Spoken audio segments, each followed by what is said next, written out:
and today we'll be examining Circe, the goddess of sorcery. She was known to the ancient Greeks as Kírkη, but as is common with most of the words in ancient Greek that contained a hard K sound, when they were Latinized and Anglicized, the hard K sound became a soft C, and we now refer to her as Circe.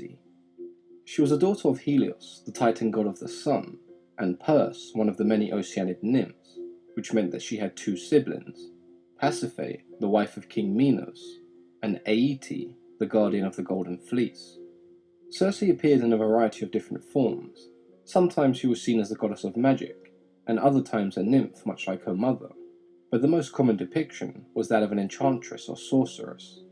She was a goddess known for her skills in transmutation, illusion, and necromancy. It's believed that Circe took residence on the island of Aiaia with her many nymph companions after being exiled by her father. There are a few explanations as to why she was exiled, the most common being that she murdered the Prince of Colchis, who at the time was also her husband. There were very few who dared to venture to Circe's island, as she was capable of transforming those who angered her into a wild beast, and she was best known for her role in Homer's Odyssey, where we see exactly what she was capable of. Homer's Odyssey does describe the island that Circe lived on in some detail. She lived in a large house in the middle of a dense wood, and surrounding the house were numerous wild animals, lions, wolves, and bears. But unlike what you would expect, these animals were extremely docile, and they would prowl the surrounding grounds, greeting newcomers and guests that they came across. All of these animals were once human, but as a result of Circe's transmutation experiments, they were now nothing more than victims of her sorcery.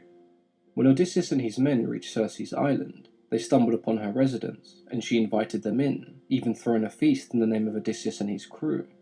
The feast contained food that they were all familiar with. It was sweetened with honey, and laced with wine, as well as one of Circe's magical potions. Circe herself drank from an enchanted cup, as to not arouse suspicion from Odysseus's men.